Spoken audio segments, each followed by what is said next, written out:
less. Wake up thinking God, he showed me how to reinvest. All this stress, I was giving game to you peons from the gate. Use my own self as examples. I live raw and never hate. What's going on, everybody, and welcome to another episode of TNC Reacts.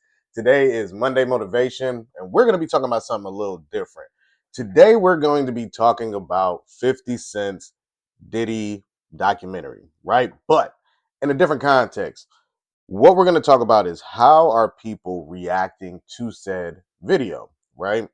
Or documentary. Now, what I'm going to show you real quick is an interview that he did, which I thought was very interesting. So let's get to that first, all right? How did you get that footage of Diddy? I figured most journalists would not disclose their sources. The recordings give viewers an intimate look at Combs' mindset ahead of his criminal trial, even conversations with his legal team. Does he know y'all have this in the doc?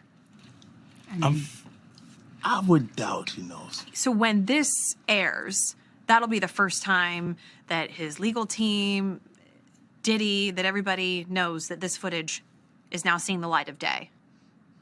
Perhaps. What was he intending to use it for?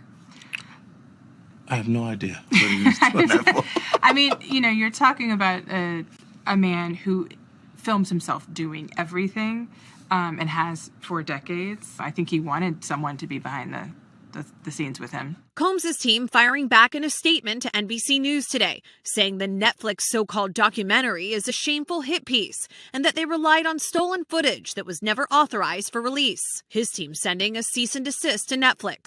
Netflix referring NBC News to a statement from Stapleton in which she said they lawfully obtained the footage. After a nearly 8-week trial, Combs was acquitted of the more serious charges of sex trafficking and racketeering and sentenced to 50 months in federal prison for 2 counts of transportation to engage in prostitution. Combs' team going on to slam Netflix for partnering with 50 Cent, who they say has been his longtime public adversary, something the Grammy winner denied, citing his own casting choices in his popular Starz franchise, Power. One could watch this and think that you really hate Sean Combs. Why would they be thinking that?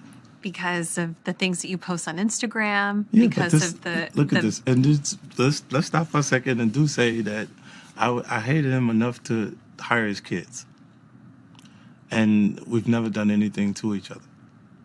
So it's just competitive energy and things that you say about other artists while you're in hip-hop culture. This documentary is one of several that has chronicled Combs' rise and fall, but Stapleton says theirs is different. Yeah, there's a lot of new information. No one had ever really put it together like that before. For 50 Cent, he says he feels a sense of obligation. Well, you know, if I didn't say anything, you could assume that all of hip-hop culture is comfortable with his actions.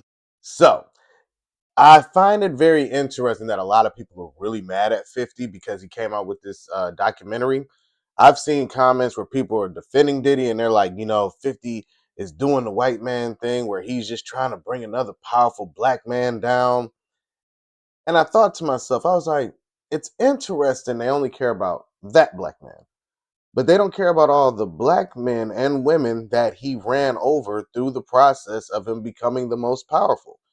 I find it interesting that people are more upset at the person that exposed the actual villain. You know what I mean? Like, how are you upset with the person who is showing who is the actual villain of the story? You know, I find it kind of sad that there are portions in our community that really get upset when you expose bad people. They be like, man, you ain't supposed to be putting that out in the forefront. Well, where is it supposed to go? Because other people tried to bring it out to the forefront to defend themselves, but they didn't have the money or the power to do it.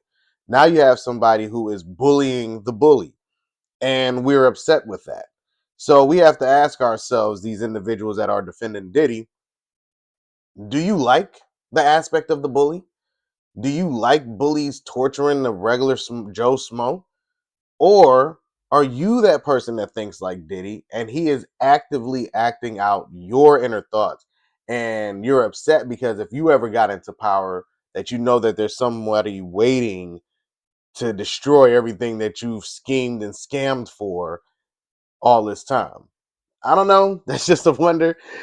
I'm just saying, because I find it very strange that somebody would be that upset that someone as horrible or horribly portrayed as Diddy would be able to find a way to defend him. You know what I mean? They say, where there's smoke, there's fire. But what if the smoke is stretching an entire block?